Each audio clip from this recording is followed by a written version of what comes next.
Does Nobody 2 justify its existence, or is this just another pointless sequel?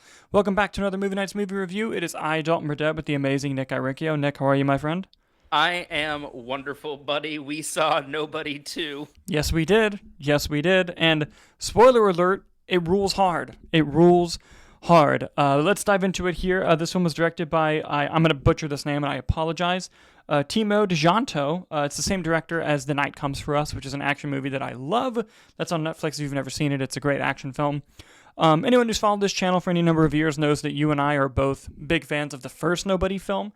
And we saw it multiple times in theaters at the time, and it was just kind of a nice movie that came out during the COVID era, where it was just a nice theater experience when you were really yearning for more of those. And when we had heard that we were going to get a sequel, we were both immediately interested. And while it had lost the director we liked, gaining this director, again, I'm a big fan of The Night Comes For Us. I was like, all right, I'm curious. Let's see what we got going. Let's see what we got going on here. And dude, happy to fucking report that this movie's awesome.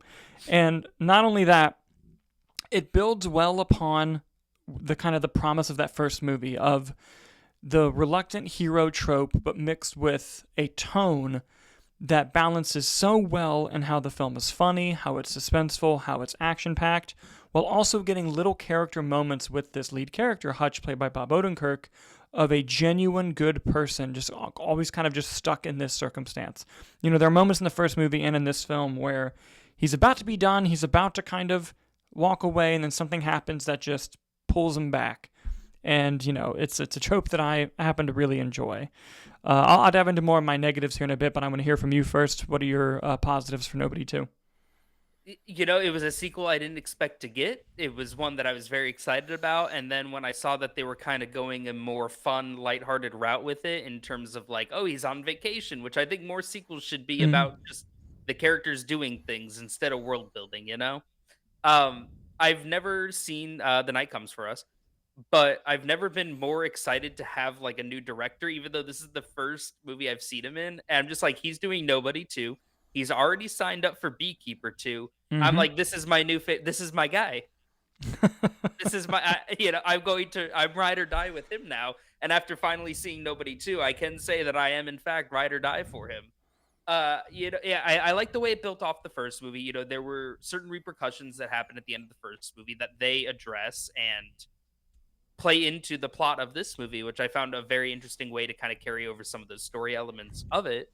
Bob Odenkirk's great in the lead role. We get a lot more of his family in this one, with the phenomenal Connie Nielsen, who's incredible in it. Mm-hmm. And you get a bunch of returning characters. Christopher Lloyd is back as his father. Riz is back as his brother. Sharon Stone plays a villain in the movie, and she is having the time of her life. I thought she was absolutely magnetic in the role. And it just upped the ante, upped the action, upped the silliness, and upped it's just a good time at the movies. Moving on to the negatives I have with the film, this is going to be a very specific pool, but the movie has a similar problem to The Equalizer 2, and that is it sets up kind of a story that is more interesting than where the story ended up going. And I won't get into like deep spoilers or anything, but it seems like this film, when you start watching it and it gets into it, is just going to be about this small town versus Hutch. And while that is kind of what the movie eventually still ends up being, it dives a lot more deeper into that with more meanings. When the beef felt personal on a surface level, it felt more exciting, at least to me. And then as it got deeper, like, yes, I know you have to build up on the world, you have to do all that, which it does well, but I was almost excited for a low level, just personal beef. Like I was almost just ready for this to be the story of the movie. And then when it went deeper, I was like, oh, okay, it's going to be something else that's a little bit different. But it was by no means bad. Like, it didn't get worse or anything. It actually did a great job of gradually getting more and more insane, so that by the end of the movie, when they're doing crazy shit, you're just having a great time. But I did enjoy the film more when it felt like it was just going to be even lower level than it was. Does that make sense? Yeah, so it's kind of like, when they say there's always bigger fish. It's like when the bigger fish came in, it was still great because you're watching this guy Yeah. fight a big fish, but you also didn't mind him fighting the other fishes for a bit. Yeah, yeah, and like I won't spoil it, but there's a specific moment where I'm like, yo, if the movie just keeps doing this, Hell yeah. And it got bigger again, which wasn't necessarily a bad thing. It continued to be a really fun movie, but it had me on board. Like I was like, all right, it can keep being this, and it decided to go a little bit of a different route again, which is totally fine. But I just for a moment there was like, you know what? I like where this is going. It ended up going a different direction. But honestly, other than that, and other than I'm be honest, I'm really struggling to come up with like really major negatives. Like there's some nitpicky stuff in there for sure. Like there's some bad ADR in the movie, like 3 or 4 times, like noticeably. But really, in terms of big problems, that's really it. Like I thought it was paced really well. It's like 95 minutes or something like that. Like it felt very quick. I loved it. I really liked the movie. What else can I say?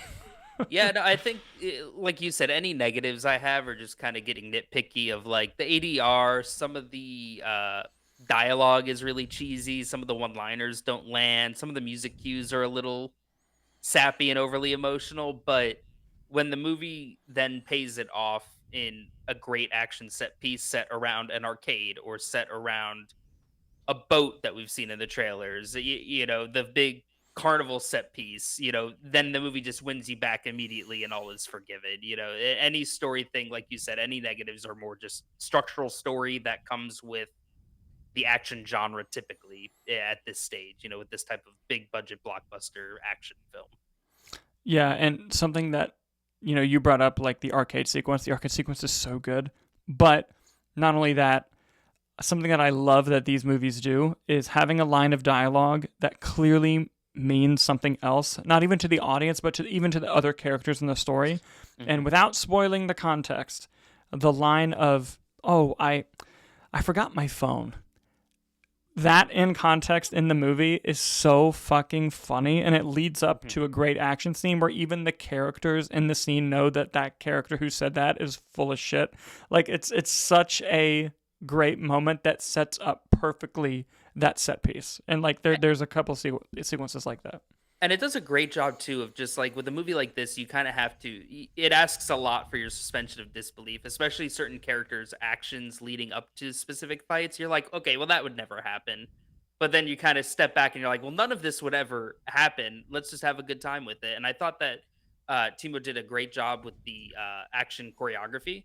I thought all the fight scenes were really dynamic, really engaging, really fun. Bob Odenkirk still kicks so much ass, and I hope we get a Nobody 3. That is my hope out of this. Same. And dude, you gotta watch The Night Comes for Us. It's so good. It's on Netflix, right? Oh yeah. But guys, once you've had a chance to see Nobody 2, what did you think about it? Please let us know down in the comments below. As always, thank you so much for watching, and we'll see you on the next one.